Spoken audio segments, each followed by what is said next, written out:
I originally went to high school in Lake Crystal, so lived just south of Mankato. Graduated from high school in 1999. I've got 3 older sisters that all came to MSU, so kind of following the whole family and seeing that they enjoyed it here.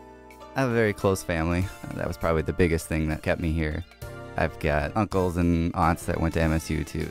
It was kind of assumed that I would probably go there just because I enjoyed Mankato, enjoyed the school, and heard a lot of good things about it.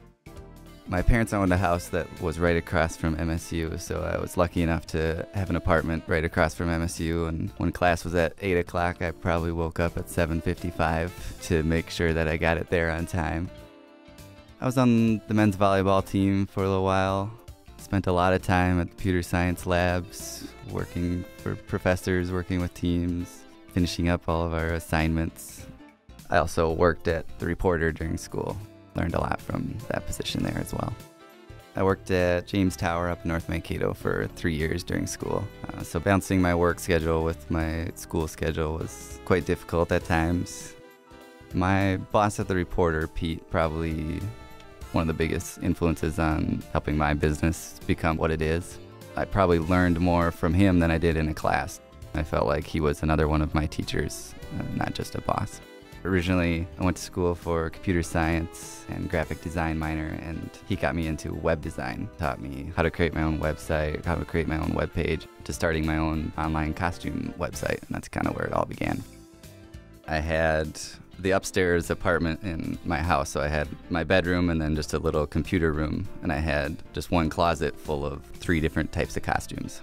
I'd go to school, go to work, come back at night, and I'd see, hey, there's an order here. All right, I just made 40 bucks. I graduated in 2004. At that point in time, my business was just about like 46,000 in sales. So I was at the point of saying, can I really make a job out of that or not? So I kind of took the plunge and decided I'm going to try to do that full time. When October hit, I just was not prepared at all for it. I did 500% growth that first year. Went from 46,000 to 250,000 in sales. My mom's house was filled with boxes. The kitchen was the shipping department. The break room was also the kitchen, and the warehouse was the living room. We bought a building on South Front Street, which is 9,000 square feet. About a year and a half, we grew out of that. Now we just moved into a 50,000 square foot building last August.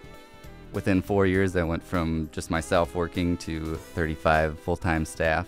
And we bring in about 250 seasonal staff for October.